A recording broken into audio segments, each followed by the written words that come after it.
கர்த்தருடைய பரிசுத்த நாமத்துக்கு மகிமை உண்டாவதாக. இந்த காலைவேளையை தொடர்ந்து தேவனுடைய வார்த்தையை தியானிக்க கர்த்தர் நமக்கு கிருபை செய்வாராக. எபிரேயர் 6:14 நிச்சயமாகவே உன்னை ஆசீர்வதிக்கவே ஆசீர்வதித்து உன்னை பெருகவே பெருக செய்வேன் சொன்ன தேவன் ஆண்டவரே எந்தெந்த சூழ்நிலையிலே நம்மை ஆசீர்வதிப்பார். கர்த்தருக்கு ஸ்தோத்திரம் உண்டாவதாக. ஏன் நாம் ஆசீர்வாதத்தை சுதந்திரிக்கவில்லை என்று சொல்லி நாம் தியானிக்கிறோம். உண்மையுள்ள மனுஷனை கர்த்தர் ஆசீர்வதிப்பார். கர்த்தருக்கு பயப்படுகிற பயம் உன்னிடத்தில் இருக்கும்போது கர்த்தர் உன்னை ஆசீர்வதிப்பார்.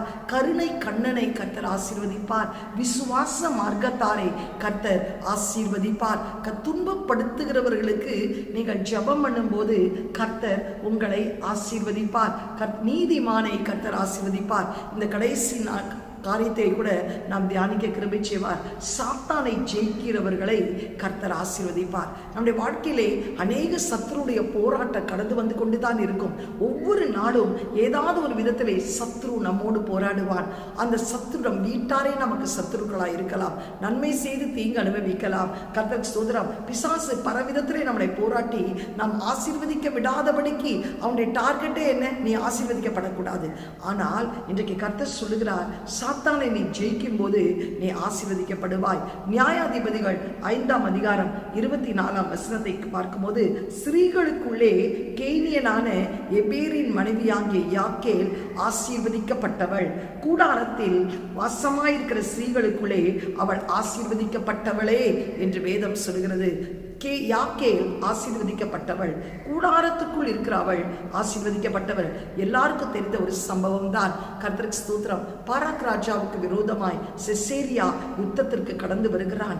அப்பொழுது பாராக் தீர்க்கதரிசியாகிய தெபோராள் இடத்திலே போய் தீர்க்கதரிசனம் கேட்கும் போது தெபோராள் சொல்கிறாள், நிச்சயமாக செசேராவை கர்த்தர் உன் கரத்திலே ஒப்பு கொடுப்பார் என்று சொல்லி கர்த்தர். அப்பொழுது பாராக் ராஜாவுக்கு எத்தனையோ ரதங்களும் குதிரை வீரர்களும் இராணுவ படை இருந்தாலும் அவள் தெபோராளை பார்த்து சொல்கிறாள், நீ யுத்தத்திற்கு வராவிட்டால் நான் யுத்தத்திற்கு கடந்து போக மாட்டேன்.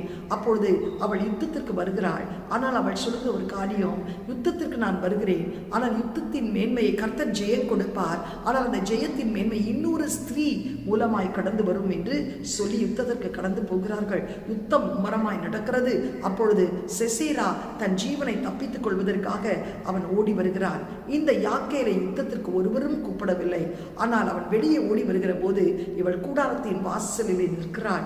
அவன் அந்த இழப்பின் கர்த்தருக்கு ஸ்தோத்திரம் அந்த ஆயாசத்தினால் அவள் குடிக்க கொஞ்சம் தண்ணீர் தா என்று கேட்கும்போது இவள் கூடாரத்திற்குள் அழைத்து தண்ணீர் கேட்டவனுக்கு பால் கொடுத்து அவன் சற்று நேரம் படுக்கும்படி ஜமக்காலத்தை விரித்து கர்த்தருக்கு ஸ்தோத்திரம் அவன் அயர்ந்து தூக்குகிற வேளையிலே ஒரு ஆணியும் ஒரு சுத்தியும் எடுத்து அவன் தலையை தரையோடு குத்தி அவனை கர்த்தருக்கு ஸ்தோத்திரம் மடங்கடிக்கிறாள்.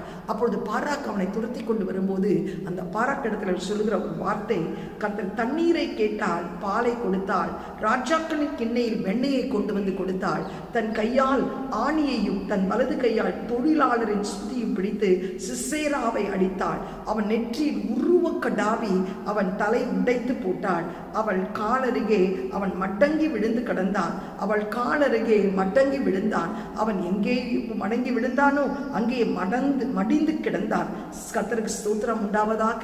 இந்த வேளையிலே அந்த பாராக் ராஜாவிடத்திலே ஒப்பு கொடுக்கிறதை நாம் பார்க்கிறோம். அந்த சிசேரா அந்த சாத்தானை ஜெயித்தது நிமித்தம் தேவன் அவளை ஆசீர்வதிக்கிறார்.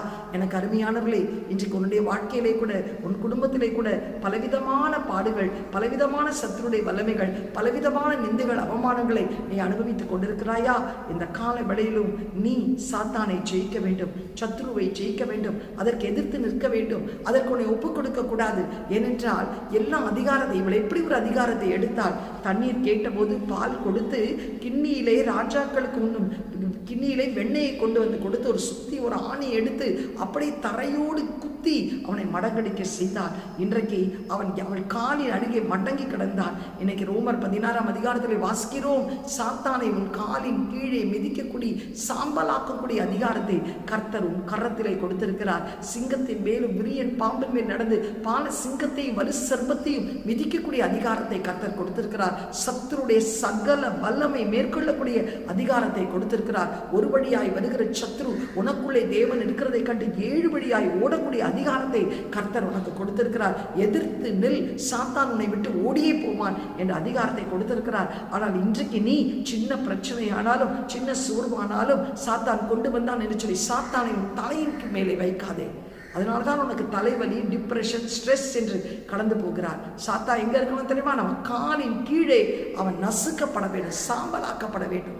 இன்றைக்கு நீ ஆசீர்வாதங்களை இழக்க காரணம் என்ன? சாத்தானை மேன்மைப்படுத்தி கொண்டிருக்கிறாய். எனக்கு பில்லி சூனியம் யாராவது வச்சுட்டாங்களா, எனக்கு சூனியம் வச்சுட்டாங்களா, அவங்க சாபமா இவங்க சாபமா என்று சொல்லி நீ சாத்தானை மகிமைப்படுத்தாதே. அந்த சாத்தானுக்கு எதிர்த்து நில். அந்த சாத்தானுக்கு கர்த்தருக்கு ஸ்தோத்திரம், ஒருபடியாய் வருகிறவன் 7 படியாய் ஓடத்தக்கதாக நல்ல துதி, நல்ல வேதத்தை வாசிங்க, ஆவியின் பட்டயத்தை எடுத்து நல்ல போராடுங்க, வசனமாய் போராடுங்க, அறிக்கையிடுங்க, இயேசுவின் ரத்தத்தை நிலக்கால் மீது தெளிங்க. எந்த வாதை வராதபடி, எந்த சத்துருடைய வல்லமைகள் வரவிட்டாமல் கடந்து போக கர்த்தர் கிருபை செய்வார். இந்த உலகம் இருக்கும் வரை நமக்கு உபத்திரம் உண்டு. சாத்தான் இந்த உலகத்தில் இருக்கும் வரை நமக்கு துன்பங்கள் உண்டுதான். ஆனாலும் நாம் ஜெயிக்க வேண்டும். அவருடைய நாமத்தினால், அவருடைய ரத்தத்தினாலே நாம் ஜெயிக்க வேண்டும். நீ ஜெயிக்கும் போது ஆசீர்வாதத்தை தர. அவனுடைய டார்கெட் நீயும் உன் குடும்பமும் ஆசீர்வதிக்கப்படக்கூடாது. உன் பிள்ளைகளை பல பாவங்களுக்கு கொண்டு போவான், உன் கணவரை பல பாவங்களுக்கு கொண்டு போவான், சிந்தனையை சிதறடிக்க செய்வான், திசை மாறி கடந்து போகபடி செய்வான். ஆனால் உன்னிடத்திலே ஆவியின் பட்டயமாகிய வசனம் என்ற சுத்தி இருக்கிறது. கர்த்தருக்கு ஸ்தோத்திரம். தேவனுடைய சர்வாயுத வர்க்கமாகிய அபிஷேகம் உனக்குள்ளே இருக்கிறது. தேவனுடைய துதி உன்னுடைய நாவிலே கர்த்தர் வைத்திருக்கிறார். நீ துதித்து அந்த ஆவியின் பட்டயமாகிய வசனத்தை அறிக்கையிட்டு நீ அபிஷேகத்தை நிறையும் போது கர்த்தருடைய ஆவி எங்கேயோ அங்கு விடுதலை உண்டு.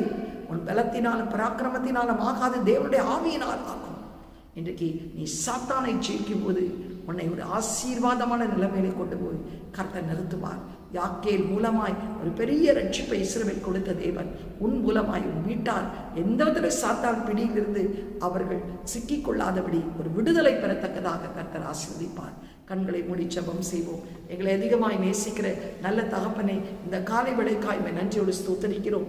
ஆண்டவரே, இந்த 7 நாட்களும் ஆண்டவரே நிச்சயமாக உன்னை ஆசீர்வதிக்கவே ஆசீர்வதித்து உன்னை பெருகவே பெருக செய்வேன் சொன்ன தேவன், இந்த நாளிலும் சாத்தானை நாங்கள் ஜெயிக்கும் போது எங்களுக்கு எவ்வளவு பெரிய ஆசீர்வாதத்தை வைத்திருக்கிறீரப்பா.